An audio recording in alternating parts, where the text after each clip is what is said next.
What is going on, everybody? We are back with another review. We're reviewing AEW Dynamite. I'm depraved. I'm depraved. See, I told you it was going to happen eventually. I'm depraved slasher. This is CCW, and I'm Nick. I'm Joe, not depraved slasher.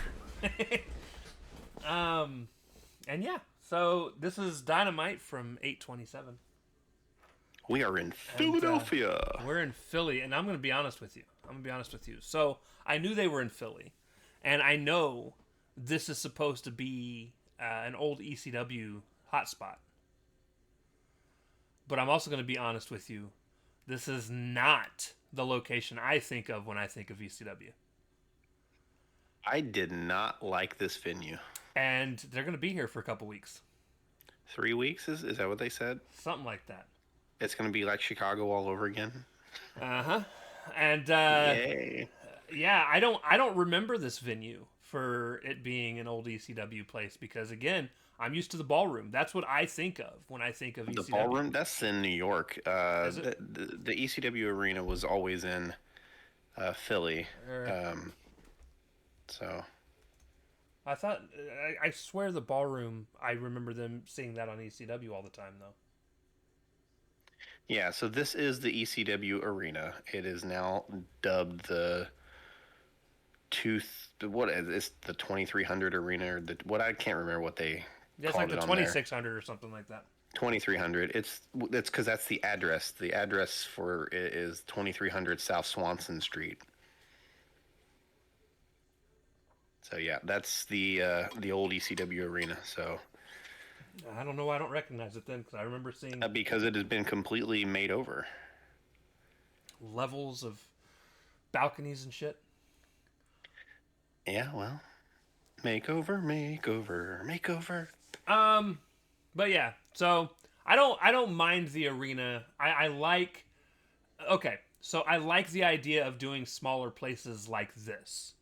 Sure. Because I don't know. I just didn't. It didn't. I like a more personal feel. My problem is I don't want to see it 3 weeks in a row.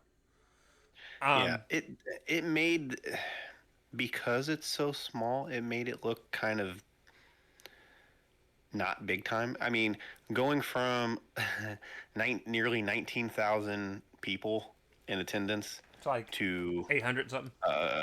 Yeah, to a few hundred. It's jarring. Is the best way I can describe it. Okay, so but it doesn't bother me. It's not jarring to me. It's just because again, I like the smaller venues. I like it to feel more like a indie promotion from time to time in terms of size. Again, I just don't want it back to back to back to back. Go somewhere else. Yeah. But when they're like, "Yeah, we're gonna be here for 3 weeks," I'm like, "Oh, shoot me." I don't. Yeah, I'm okay with smaller venues, but smaller to this scale is like kind of like you said, very indie like, and they should be a bit past that. They're the number 2 promotion in the world at this point. Yeah. And it just comes across as lesser than. Yeah. But it beats the hell out of them being in giant arenas that are, only a third of the way full. So right. So, Taz and Excalibur and apparently Ian Riccaboni, who I didn't realize was there till like halfway through the show. Dude, no Tony Schiavone this show. Dude, they're using him less and less, and maybe they're watching us. There are one extra subscriber. It's Maybe. TK. Maybe. Sponsor the show, TK. I'm not too ashamed to take your money. I will work for you and praise everything you do. No, I will not. I'm just kidding. I already praise enough. Depends on the money. Depends on the money. I can be bought. I do have a price. But all right. So we start off. FTR comes out to talk about them being cheated. They said the illegal man pinned Dax. The crowd chants "Shut the fuck up," which is amazing. Gotta love Philadelphia. The crowd was very loud early on. Very loud. The crowd was very Philly. So much so, Dax thought he was having audio issues. He actually was. So he was coming through the TV, but his voice but wasn't not actually in the playing. in-house. Yeah, Okay. actually wasn't playing in house. So, um, he basically blames Paul Turner, who was the ref for the match, and Paul's in the ring, and he's like, "So I'm gonna need you to reverse the decision." And Paul's like, "Nah." Yeah. He made him look really bad. um, AEW referees have a tendency. Well, they already look really bad most of the time because their officiating is terrible. right. This made he ran him down super good. Stoke tries to get in Paul's face, and then the crowd starts chanting "No hose." Um, he starts pushing Paul. Paul actually pushes him back. And after he pushes him back, they look like they're about to jump him. And then, of course, Cope's music hits. Cope comes out. He looks for Christian, and Christian doesn't come out with him, so he looks confused. At that point, Christian shows up in the ring behind FTR and Stoke, and he hits Stoke with the unprettier. Yes, he does. A huge brawl breaks out. Security eventually splits them up. Afterwards, Christian says that at Forbidden Door, they took care of Christian's problem, so it's time to take care of Cope's problem. He starts to talk about FTR. This part was amazing. He starts to talk about FTR's fathers. Cope snatches the mic from him and is like, "No, we're not going to do this." The crowd and the crowd starts booing Cope. So he's like, "Man, y'all are some sickos." Fine. And he hands the mic back over to Christian, and he's like, "And that bitch is dead." Referring to Stokely being their father and him just being laid out. He points to Stoke when he says it. Cope says at All Out, it's his hometown, and it will be CNC versus FTR. Fun time. Actually, a really I good. do like that they're calling themselves CNC. It'll make my notes taking for the first part of the matches much easier. Well, it also makes sense because they used to be called ENC, so CNC is fine. Cope and Cage, which is what I was calling them anyways. Right. I liked it. It was good. It was a good opening. It had me pop because, again, dude, seeing the two of them together, even if they're still not technically quote unquote friends in the ring, it's still a lot of fun. Not yet. They'll get there by the end. The hug will be shared. We get a random Darby vignette right afterwards where he's painting a picture with his blood, and he's talking about climbing Mount Everest, seeing the dead bodies, and getting emotional. Yeah, I cried. And he's like, "I'm coming after Mox," and then all of a sudden the canvas lights on fire and it says "All Out." Yeah. Yep. It was a very Darby Allin vignette. Very much so. If you want to go ahead and run through the next part. The match of the night. What? Match. Not my match of the night. Well, we'll get there. John Moxley versus Daniel Garcia. The match actually starts with wrestling, so it's a plus for me. There was also a giant "fuck you, Yuta" chant. The crowd was on some stuff early on. It was good stuff. Let's see. Garcia had a spot outside the ring where he drop kicked Mox, who was sitting in a chair, into the barrier a couple times.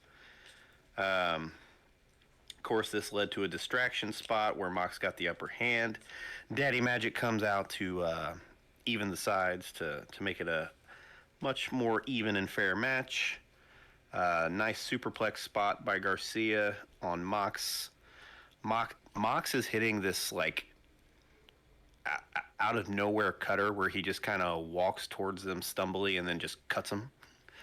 That I've been liking lately. Good stuff from him. Where did I go? I lost my spot.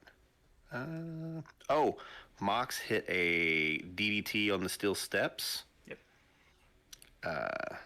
Did you already mention Big Daddy Magic coming out? Yeah.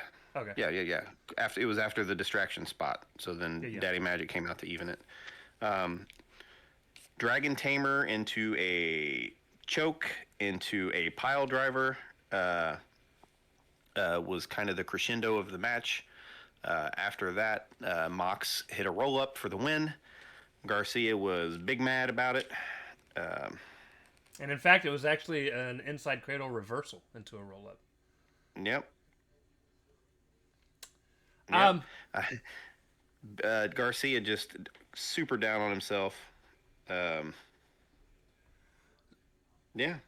After that, after he walks off and kind of shoves the cameraman away and stuff, Yuta's in the ring to answer Darby for Mox. Mox ain't gonna He waste his essentially breath. says, "Yep, he ain't gonna waste his time. He ain't." He says no to He says no to Darby for Mox. Um, yeah. At this point, right after that happens,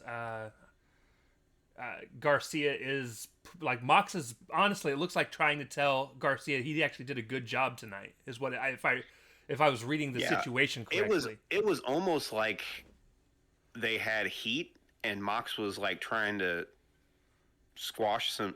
I don't know. It was weird because it was like there was like heat in the match, and like Mox is trying to talk to him, and Garcia's like not having any of it.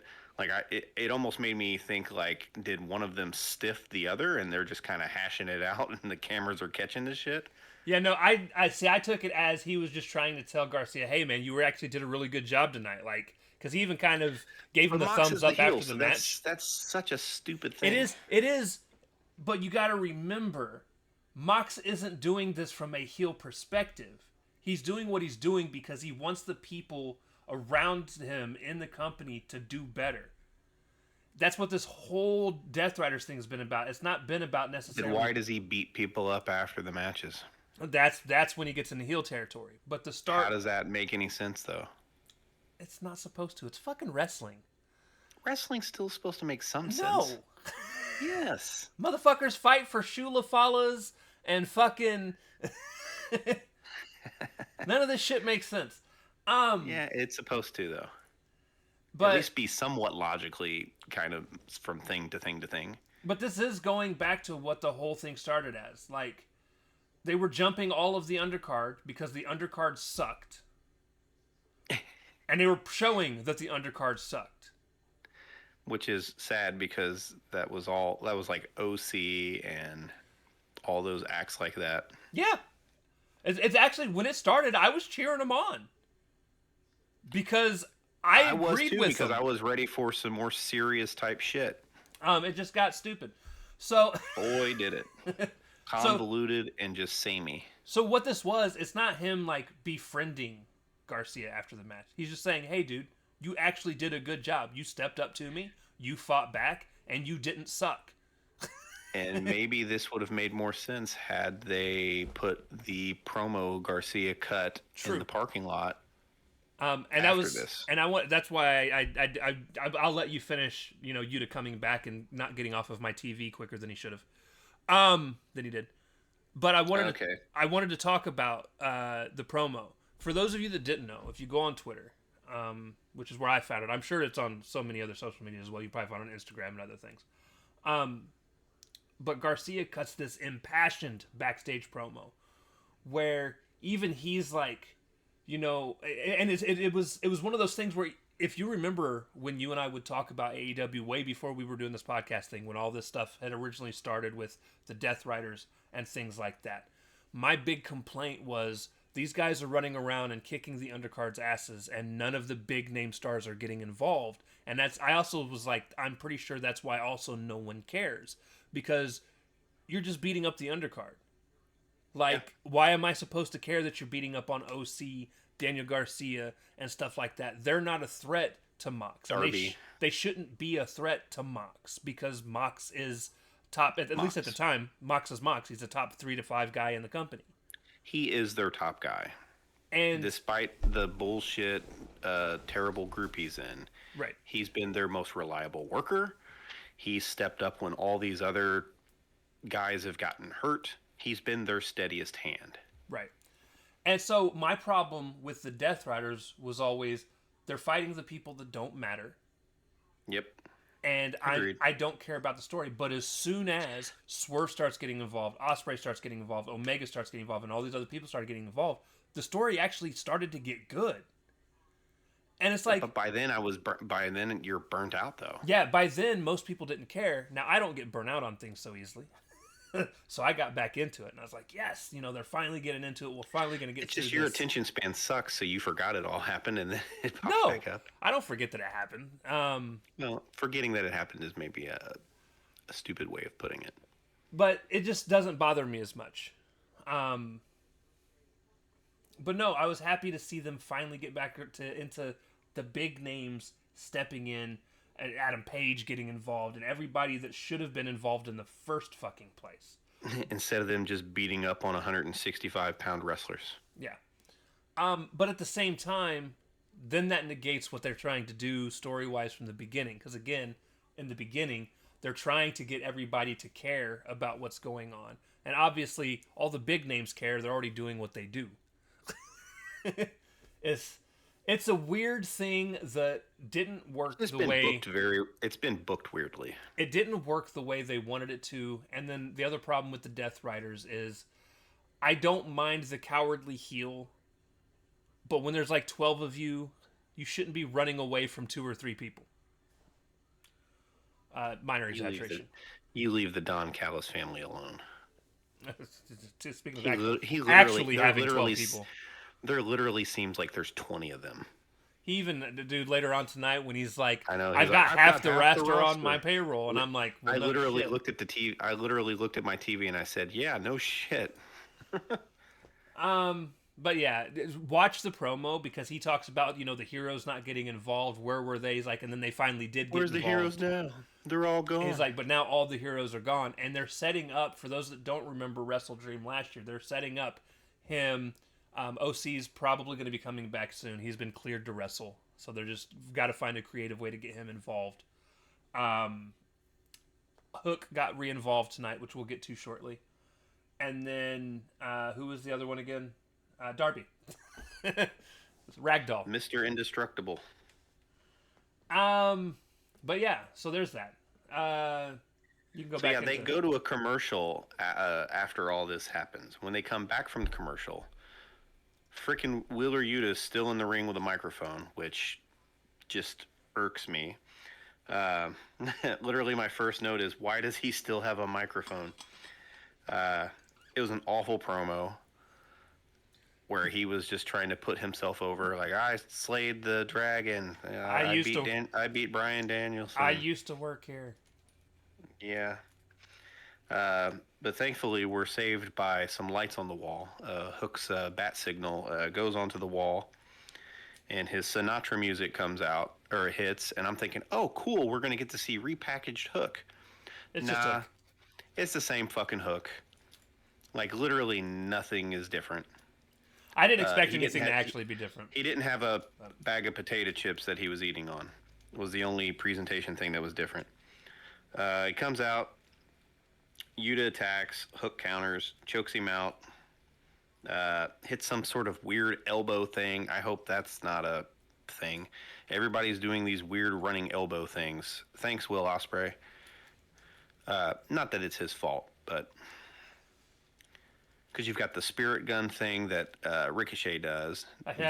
His ain't an elbow, though. He's supposed to hit him with the palm of his fucking hand. It's essentially the same thing.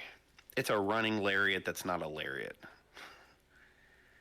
But yeah, Yuta gets his butt kicked by Hook. And that's it. Like, yeah, please do yourself a favor. If you have any inkling of caring about where this may go, the Daniel Garcia, who usually comes across like a wet blanket. Very fiery, very passionate. Wish he showed this kind of personality actually on the show. Funny enough, hopefully on Collision. But fucking nobody watches Collision like they do Dynamite. I don't know why they didn't put this on the show. It really irks me. So this isn't the only time I've watched him cut a really good promo, not on TV. But that's the problem. How do you get people invested in this kid if you're not putting the times that he's actually doing above average work in front of the people's eyes? Right. Like, he could be so much more over than he is if they would show more of this side of him. Right. Now, there's still problems he has in the ring, but that was good work that a fraction of the audience will get to see. I am bummed they didn't push him heel, but I understand why they're probably now waiting. I kind of like the pivot because just a heel turn, just the turning heel, it's not going to do much for him. A Right. fiery babyface thing where he's down on himself to make himself better, to be the contrast to Moxley, which was But Moxley's whole thing in the first place. but in order for him to be taken seriously as a character, he needs to start taking himself seriously. All Yep, this no more dancing, no more of the dumb dancing, shit. all this stupid shit. Like, come in and fight. Take care of business. This Um, is where some collision matches where, and I know you hate squash matches, but this is where a more serious Garcia coming in, handling business, I maybe don't, not being like complete squashes, but I like don't, getting I don't, getting over. I don't hate squash matches. I hate when there's three of them on one show. Yeah, that's collision. We're gonna Um, have two. We're gonna have at least two squash matches, and we're gonna have like two 8 women tags. I And guarantee there's you your show. on Collision, Wardlow gets a squash match. Um, Good. He needs it. He needs. People need to remember that he can do something other than just stand there and look menacing. so we get what is supposed to be same night, but pre-recorded interview with MJF, where basically he spends about a minute and a half being a whiny bitch, um, and then he says he's gonna kill Mark Briscoe, and afterwards he's coming back for Hangman. Which, given the Mark Briscoe segment later, is very strange. Yeah, because Mark's All like, this talking about lighting him on fire, killing him, and then this man's holding a brand new baby. oh, I got something funny about that later, by the way.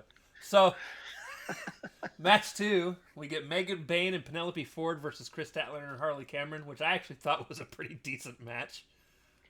They tried really hard. It was not bad. I said this was more solid than I expected. Megan and Chris Yeah, definitely carried, but Penelope and Harley looked pretty decent. agreed. I completely agree with you on all things there. Chris ends up making Penelope finally tap out, but this was mostly for the post match, which got really awkward.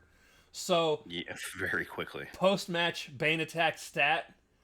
Stat fights back and fights Bane off, and then Willow comes out for some reason. It was so confusing. And then nothing else happens. They all stand in the ring, and then everyone leaves. And I'm Harley like, Cameron awkwardly holds both of their hands up like they were the ones that just competed in the match. I was like, I don't know why we're doing this. Obviously, I think we're trying to bridge the gap that is Willow and Stat's friendship, but like, it only makes sense if she would have come out to help fight off some people, but she came out after Yeah. the fighting was done, and then they just stood there, and I'm like, okay, commercial break, bye guys. Yeah. The only there was a cool lariat backbreaker that Stat did to Penelope Ford that was really cool. Other than that, it was pretty standard fare. Like you said, the girls tried really hard. Stat and Bane carried it. Mostly Stat. Stat was in there most of the match, honestly. Harley actually looked pretty good for not being in the ring very much over the last. She had few a months. well, okay, yeah.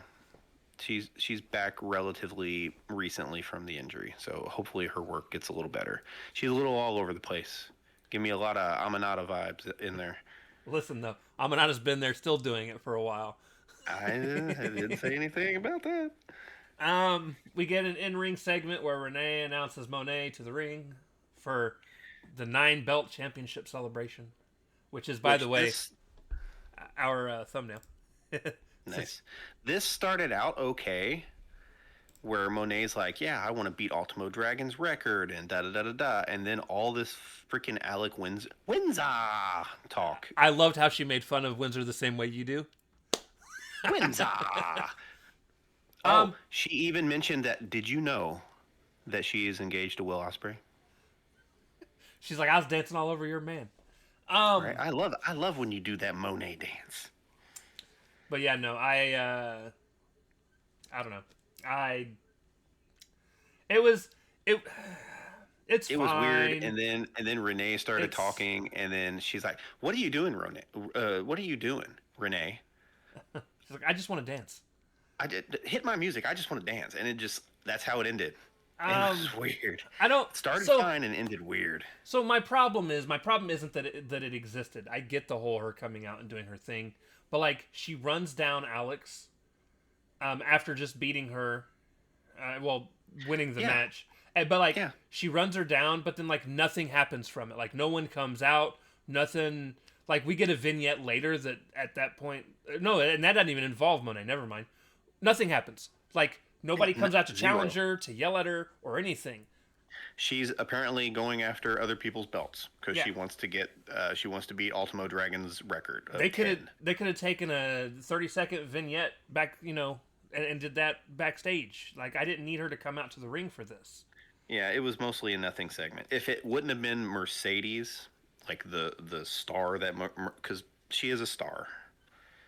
If it wouldn't have been her, had this been a lesser than wrestler, this would have been a nothing segment. Okay, so then we get the backstage vignette, which is Mark Briscoe, and he reveals that he can't be here tonight. Sorry, Philly, but it's because I just had a new kid. He shows off his kid, and then here, this is why it's funny.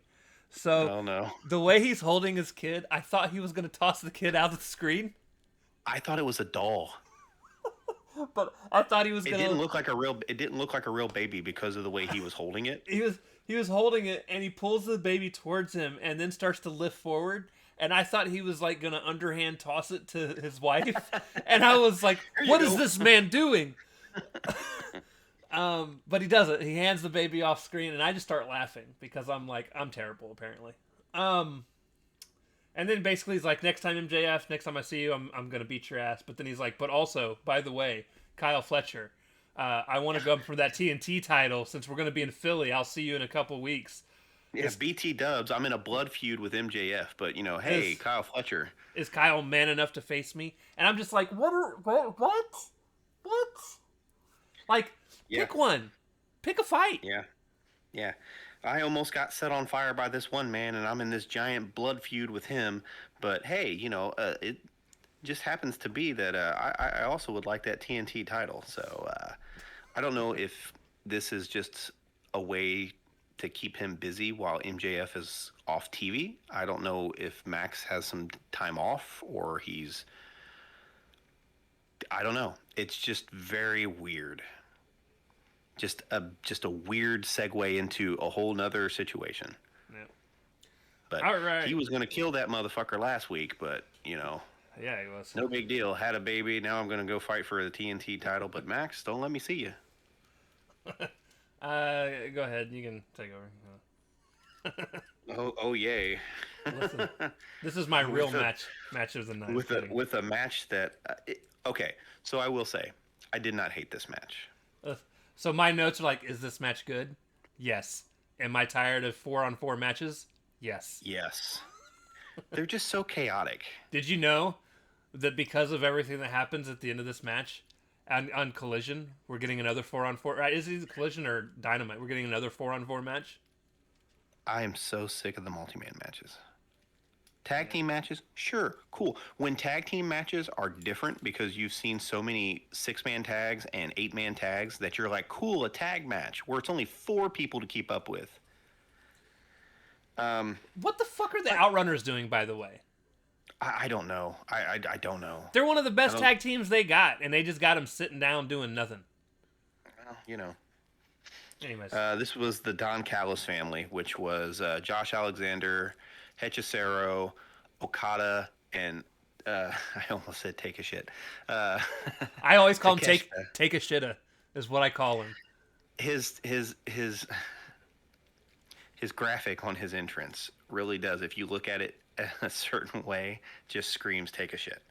But Takeshita, the Mr. G1 winner, versus Jet Speed and Brodito, which is Speedball, Mike Bailey, was it Kevin Knight? Yeah. And then Bandito and Brody King. And then one of my top 5 favorite AEW guys. Bandito? Absolutely. No. Brody King? Brody King is my dude. I love me some Brody King, dude. It starts with some lucha. After that, Tak and Okada have some beef. Some beef is being teased. Now, for everyone that remembers, I did mention during our Forbidden Door thing that Takeshita's probably on his way out, and he's going to turn face, and he's going to Yeah, take because they need Okada's some baby. title. They need some baby faces. But what's? I've never seen him cut a promo. Don Callis has always done his promos. Takeshita cut a really, really good one after winning the G1, but of course it was in Japanese. Are we getting subtitles on AEW TV now? Maybe. We'll see. I'm, but I'm fine with that. I'm used to New Japan promos, so that doesn't really bother me. But yeah, the babyfaces hit a triple dive at one point. It was pretty cool. Laziest boss man slam I have ever seen by Brody Lee. God damn it. Brody King. Brody Lee does really good boss man slams. Brody King, this was the laziest boss man slam ever. Made Piper Nivens look like the best freaking boss man slam ever, which hers is good. But then he made up for it later when he jumped outside of the ring and then ran off the apron and did a flip on it. Yeah, he clearly didn't get his balance enough to do the move, so he had to drop him. So I mean, I get it, but man, it looked bad. My next note is, man, this thing's getting pretty chaotic. But it ends with Josh Alexander hitting a roll-up on Bayley. That is the first time I've seen Josh Alexander go over on anybody. Yeah. So congratulations for Josh Alexander finally not being the one taking the fall. It was a strange one though, because so Speedball misses a shooting star press because Josh Alexander moves, but he lands on his feet. Well, he does a shooting star knee thing. That's his finish. Right. But he landed on his feet and then stayed hunched over so that he could get rolled up. It was fun times. Yep. More dissension between Tak and Okada after the match. Face turn is hugely teased. It needs to happen because they do need more faces right now. They need top tier baby faces. They've literally got Hangman Kenny, and that's about it. And to be fair, people already cheer Takeshita with or without the Don Callis family. It's because he's super good. So we get an in-ring segment where Adam Page comes out and thanks Ospreay for everything that he's done. Actually, this part was fine. He says that while he's gone, all of us will miss you. Recover, heal up, and when you come back, I hope you challenge me for. I hope you get to challenge me for the world title. At Forbidden Door, MJF had a title shot, and he had a shot at the title, and he failed. He says, "MJF, I want you to understand that you threw everything you could at me, and you still failed." He said that if MJF ever signs that contract, he'll beat his ass before the ink dries. Yeah, they mentioned the 7-day stipulation where he has to schedule it 7 days before the actual match takes place. They really beat that over the head of everybody listening and watching. Yeah, they did. And then the fucking dumb Don Callis music hits. Yeah, I put great. He's going to have to go through the Don Callis gauntlet. Accurate. So he has something to say to Page. Adam took the world title when he first won it from Don Callis, and the only reason that he took it from him is because of the weak link in the family, which he's talking about Kenny. Don says there's half a locker room under contract that wants a shot. He says it's not if the Don Callis family will take it, it's who from the Don Callis family will take it, and he sends half the fam to surround the ring. Page goes on the offensive very quickly and goes after Josh Alexander and also takes out Rocky Romero at the same time. And then the numbers game catches up pretty quickly. At that point, Jet Speed comes out. And to my... And do absolutely dick.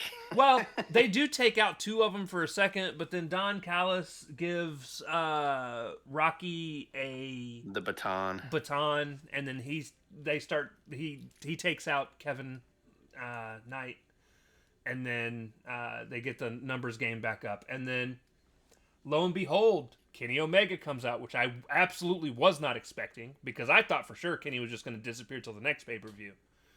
Yeah. Well, I mean, they need him. They need stars on the show.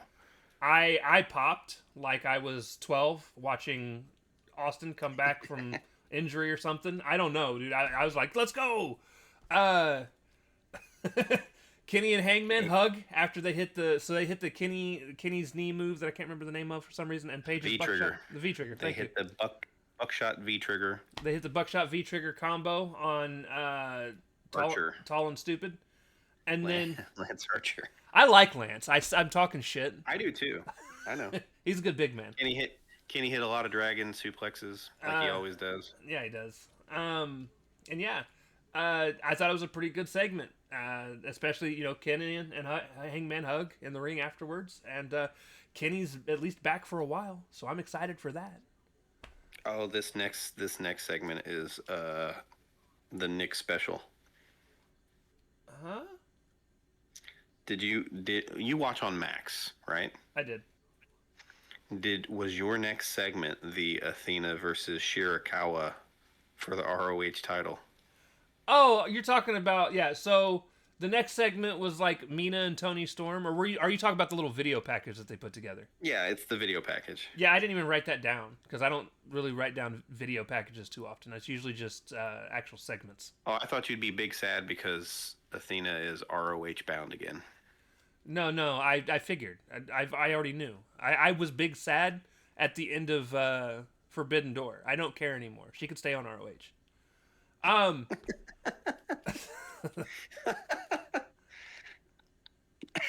Says I have turned the page. I have turned the page. I have moved on. She can go back to WWE. Ember Moon, she still work here? But no, I'm bullshitting. Yeah. So basically, they got Mina and Tony Storm to talk together, and Tony's like, Mina's gonna win at Death Before Dishonor, and she probably will because fuck me, I guess. I think this furthers Tony versus Athena, and I do think Athena does eventually bite Tony in the ass and take the title. I think her dropping this with Tony's assistance sets up the rematch, and I think Athena takes it. Yeah, I just want her to vacate it. Fuck that. Don't lose it to fucking Mina of all people.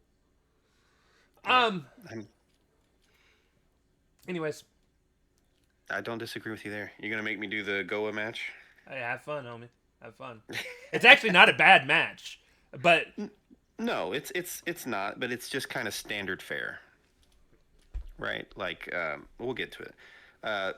Ops versus Goa and Ricochet. Ricochet starts the match. He's doing his chicken shit heel work that I absolutely hate. He had the so I can't remember who gets spilled to the outside, but he's like giving them stomps. I don't know if it was Hobbs or what, but he's supposed to be stomping them against the guardrail. And dude has the worst stomps ever. who are we talking about? Ever. Ricochet. Oh. He was stomping somebody on the floor, and it's like, you know how when you're stomping somebody, you're supposed to like kind of at least somewhat put the boots to him. Yeah. He was doing that thing where he was just lifting his leg up and down, like on the person's arm. It was awful stomps. Yeah, please note, guys, I'm usually working by the end of the show, so like I didn't see everything that was going on in this match. That spot happened, and I put too many elbow exchanges in this match. It's trying to really kill me here.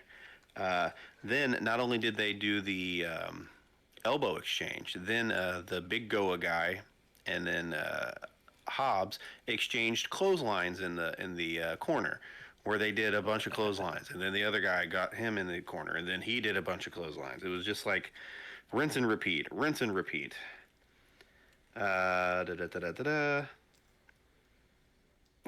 My notes next say, please tag in Joe so I can see something good. And then Joe gets tagged in, and he runs wild, doing all of his normal Samoa Joe stuff. With the power slam and the punches and that whole spiel. I want you guys to know how happy it makes me. So here we go. Okay.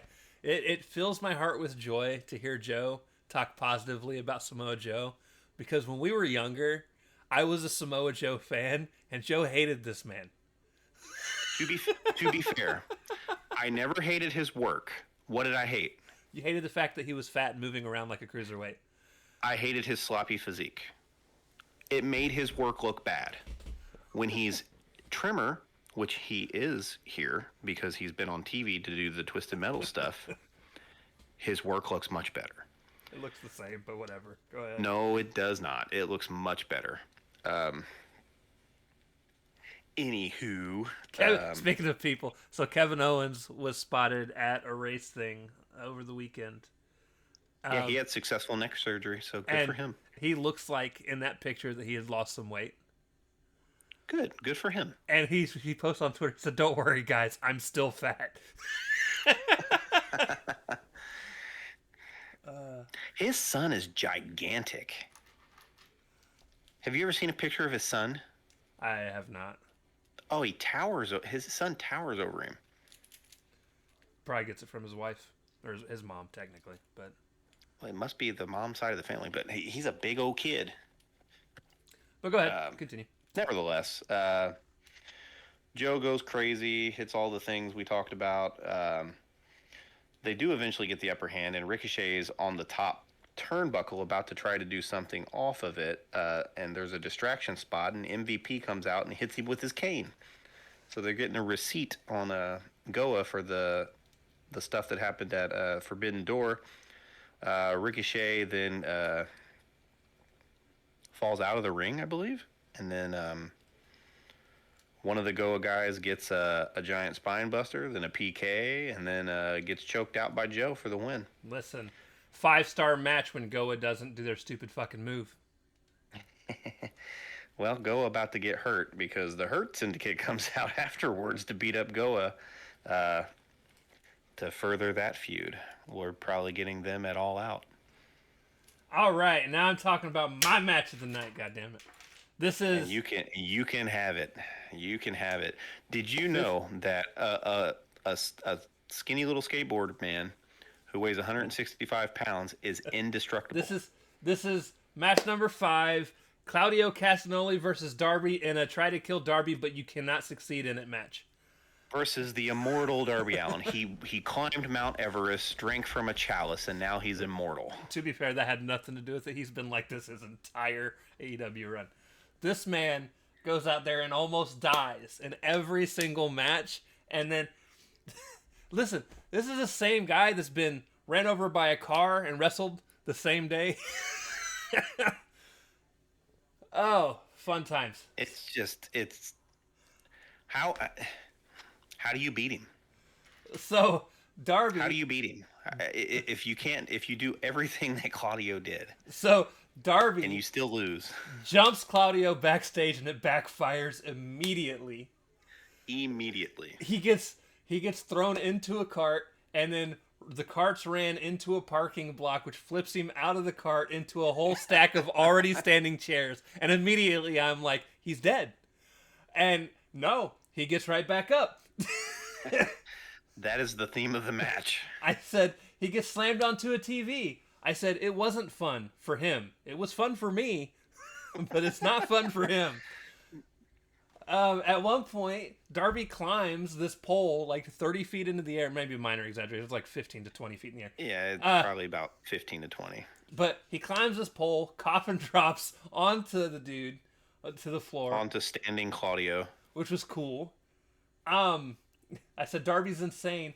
Later on in the match, he gets picked up over Claudio's head. Yeah, Claudio press hits him in a press slam. And launches him from out in the ring to outside into the announce table. And he skips across it like a rock on a lake. They go immediately to commercial, and I'm like, they're probably checking to make sure he's not dead. They absolutely were freaking checking on him. But basically, by the end of the match, Darby wins with a pair of coffin drops. Now, funny thing, there's a part in this match, and I cannot wait for it to show up on, what's that stupid show? Botchamania? Botchamania. There's this part where Claudio goes to throw Darby into the table, and it does not break in the ring. And I know it's going to show up on the I Am the Table section of a Botchamania. Because immediately when it happens, I go, I am the table. There was so much. It's There was a super gut wrench suplex onto chairs that Claudio did to Darby. oh yeah, I didn't even write that one down. Plus the power bomb into the corner through the table that did break. The second time. It just shit that used to put wrestlers out for months to write them off TV. This man kicks out at 2 on. But yeah, so Darby gets a couple of coffin drops. He wins. Post-match, Gabe Kidd comes out and starts to beat down Darby, and the rest of the Death Riders join. Darby fights back, weasels himself out, and then runs off and gets away. That was the most realistic part of the whole match. And this is where, obviously, Joe and I very differently look at wrestling. So I am not looking for an ounce of Realism. I wouldn't say realism, because there are some things I believe need to look realistic, like weapon shots. You're looking at it purely for entertainment. Right. So I watch wrestling from an entertainment / art form, right? So it's one of the reasons I love lucha so much, and I love the Japanese hard style, and I still love just basic American wrestling. It's also different, and I like to see all the differences and nuances and stuff, and it's fun for me. Obviously, there's things in wrestling that I do and don't like, just like everybody else. Sure. Like Jey Uso. And Did I tell you what Kristen did to me the other day? I did not. So she's been walking around singing the stupid Cody Rhodes Minute Maid thing to me all the time. Did I tell you what that was? No. Where you Cody's song is Adrenaline and Muscle, blah blah blah, Cody Rhodes. Right. She keeps saying, instead of she'll go Adrenaline and Minute Maid Fruit Punch Cody Rhodes, or Minute Maid Fruit Punch Jey Uso is what she's been saying lately. And she sent me a screenshot of the cooler at work that had all Jey Uso Fruit Punch Minute Maid.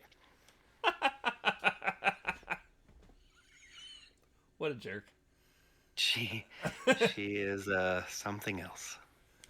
But no, listen, the one thing they did here, and I will always praise, because so many people think that I need blood in my hardcore matches to enjoy them. I don't need blood. I just need to see people be thrown around like rag dolls. Perfectly entertaining. But no, like, even when they're using chairs against each other, they were laying into each other with them chairs. That's what I need to see in my hardcore matches.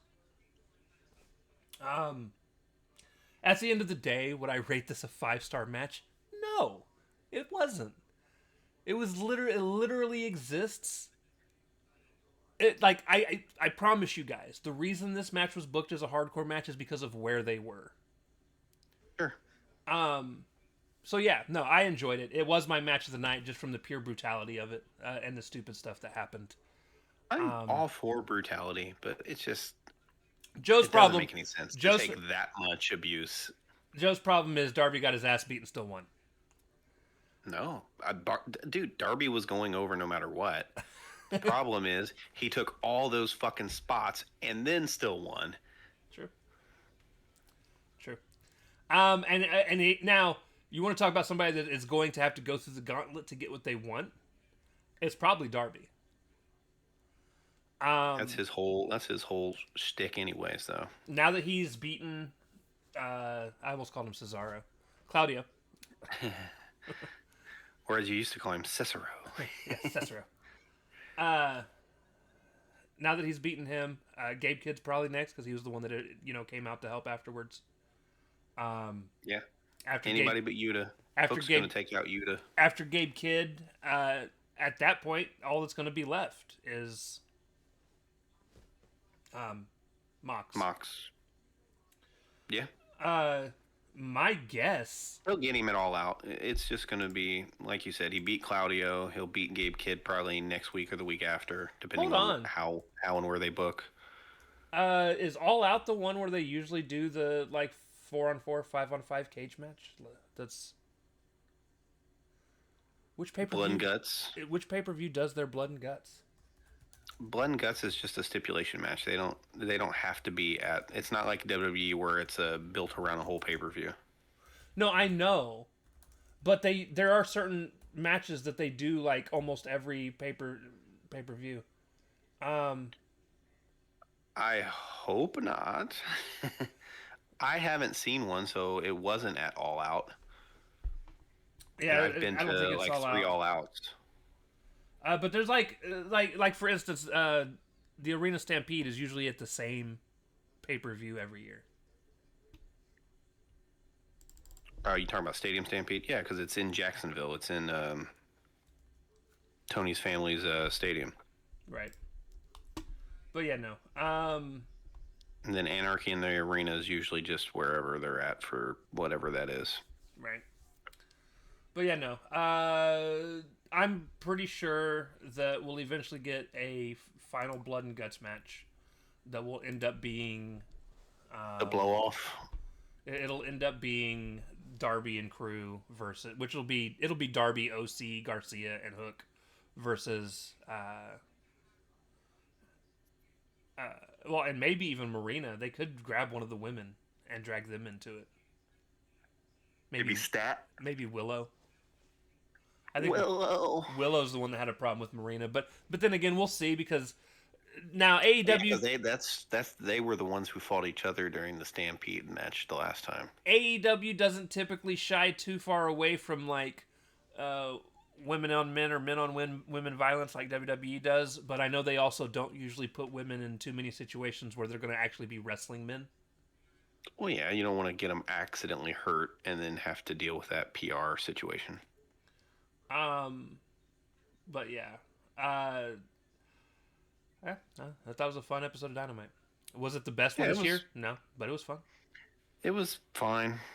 They're furthering some stories which needed to happen. They've already got like 2 matches pretty much set up for All Out, which surprised me that they jumped into it that quick. But you know, well, they only got a month, so I mean, and they don't have they book their talent in ways that not everybody is there every week. So you kind of gotta move on some things. Yeah, you gotta move on some things while constant. They do a good job of spreading out their situation, right? Instead of like WWE where it's like we're really going to hit you over the head with we're doing this, this, and this. Right. And then on SmackDown, we're doing this, this, and this. This is, you'll get a sprinkle of this and maybe something else. And then the next show, you'll get a little of this and a little of that. And then by the time the pay-per-view comes, it's a more organic booking. And then the next show, you're going to get like 3 8-man matches. And then don't worry, we'll have all the blow-offs of the 8-man matches on the pre-show of the pay-per-view. Just to have them wrestle again later. Yeah, probably on Collision. I was happy to see that the women's match was just a standard tag match. I was confused on I was confused on the teams because I thought for sure it was going to be like I don't know, because I don't really see Stat and Harley as a team just because they had that one moment backstage last week. It's like, oh, now we're a team. Well, they've had a couple segments, but I see your point. But at least like Megan and Penelope. Have been together for like the last 4 months. I'm surprised Tekla and the group you like didn't come out and help them like they usually come out and help them.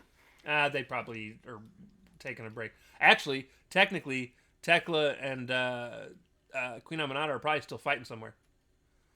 The Dust Cloud is they're still moving going around somewhere else. They're still in London. they're on the production truck waiting for Collision. Actually, they probably are waiting for Collision because that's actually the show they usually have. Yeah, you're right. Aminata and them on. You're right. Oh fuck! There's gonna be a 6-man tag. It's gonna be Aminata. I don't even want to think about it. I don't even want to say it to put it out there into the world. Oh, it's gonna be the Triangle of Madness versus like Aminata, Willow, and Stat. Well, maybe not Stat because Stat's already wrestled this week, but it'll be like what Ty Mello or something, and Oh, don't do that I to don't me. even want to think of that. Don't do I don't that to even me. want to think. Or it'll be Anna Jay, Ty, and Amanada versus them. So Tekla and them can actually get a win. Um, yeah. You know what? Actually, in my opinion, help the women's division out quite a bit, and I wish they would do this. Listen, I know a lot of people don't want to see a bunch of WWE names signed by AEW, but when people are available, there are some situations that I get surprised that they aren't signed. Like a big one. Obviously, I want Isla Dawn in AEW because I like Isla, and she did have her match last week. When they were overseas in London. Or was it Ireland? It was Dublin, I think. Yeah, Dublin. But what's her face that was with why did I my head just fucking said nope, we're not going to think of her name for you. The lady that was with Asuka and them. That got released. The lady that was with Asuka in them. Yeah, and Damage Control. Oh, Dakota Kai. Dakota Kai. I'm surprised she hasn't been signed by AEW yet. That's yeah. Dakota Kai's good. Dakota's She good. might be nursing something. Her problem is she keeps getting hurt. Right. But Dakota Kai is available. Shayna Baszler, I actually think is a good wrestler. Yeah. You could team her up with Marina Shafir, and they just beat the hell out of people. It's female Dean Malenko. Sure. But yeah, her and Marina Shafir would make a hell of a tag team for the AEW women. They booked her so Bad over in NXT. She was like the hottest thing coming out of NXT, and boy, oh boy, did Vince just destroy that. That's because, okay, listen, I'm gonna be honest with you guys. She is not conventionally attractive, and that's Vince's whole thing, dude. Yeah, we're gonna put this fitness model in there, and she's going over. That is a Vince thing. And then I'm gonna book me to make out with her in the middle of the ring. Either that or Rikishi's ass. But no, Don't miss that. neither do I. But no, Shayna's a beast, and I would love to see Shayna Baszler in AEW. And like I said, Yeah, team her up with Shayna, and just let them just dominate people. Marina Shafir, you mean? Yeah, that one, whatever. Yeah, I knew what you meant. There was another lady too that's also. Oh, somebody had said. This one I actually got from What Culture. They were talking about teaming them up if they were to sign, and then said, "Go ahead and try and find a way to get Ronda Rousey in as well, and you can just have a trio of just MMA women." Those are all of her friends. Yeah. I wouldn't want that though. She could stay away from AEW. I don't want to see Ronda Rousey on my TV screen ever again. She's made her money. Go raise your family. She wrestled her. She wrestled her one ROH match. She's good. Yeah, good for her for getting out there though. But yeah, that's all I got tonight. I know we've got a day off tomorrow, and then now here's the thing, and it'll be up to you. I do not have D&D Friday night, so if you want to cover SmackDown Friday night, we can. Yeah, we can do that. That way it'll be a much shorter one than trying to shove Collision and it into the same thing. Because if that's the case, we're gonna go Friday, Saturday, and Sunday because of the. We might go Sunday. We gotta wait. Sunday. We gotta see. We'll see what time I get back. Because I think I'll be able to watch the show because the show comes on in the early afternoon. Right. But it'll depend on how late I get back Sunday night. Oh, and by the way, guys, so one of the things I like that WWE does, that you guys heard me complaining about AEW a couple weeks ago, is WWE will still air their Raw live, even though it's in another country. And it was so fun to watch like half of it before I fell asleep. when it was on. Well, that's because they're not on network TV. Oh, I Now know. they're on a streaming platform, so it makes a lot more sense. So that you get to see it because that's when it's being broadcast live to those other nations. Right, right. So yeah, Um, I don't. It actually made the Raw experience so much better because I got to fast forward through all the commercials instead of having to wait for the show to be over to be able to do that. right. But yeah, Friday, I am going to go see the new Toxic Avenger movie. Oh, nice. So I canceled my D&D session with my peoples. I was like, hey, I'm not going to be there for a very stupid reason, but It's not stupid to you. I'm going to go see this movie. You'll have to let me know how it compares to the original. Terribly. I can already tell you, but you know what? I am looking forward to every minute of it. Like, oh, you think it's going to be worse off than the originals? I don't think the originals are bad. I mean, technically they're bad. Well, they're one of those things where they're so bad they're good. Right. Technically they're bad, but Right. But some of the practical effects and stuff are always fun. yeah, fun and coming from an era now where it's all CG, you grow to kind of appreciate those things a little more. And apparently the Toxic Crusaders cartoon is available to stream somewhere. Nice. So I'm going to have to watch that at some point because I grew up on that shit. Oh God, it just reminds me of Saturday morning staying all night at Dean and Johnny's on Friday nights into Saturdays. Yeah, I know Dean's a fan as well. So Oh yeah. I'm curious if he's going to go see it this weekend. I don't know. I'm gonna have to reach out to him. But all right, guys. We love y'all, and we will see you Friday. Is it Friday? Is Collision Thursday? Collision Saturday.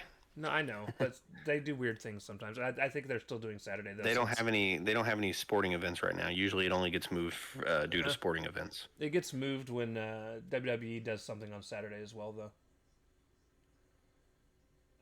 Yeah, the Clash is on Sunday, so they should be safe. But all right, guys. Although NXT I think is running a show on Saturday, but that's usually like Saturday afternoon. They should be fine. I do know Death Before Dishonor is Friday, but No, that's Thursday. That's no. You're right. Friday. It's Friday. That's my fault. All right, guys. All this Thursday talk threw me off. We'll see you guys Friday for Smack Us Down. Yes, indeed. Deuces. Later.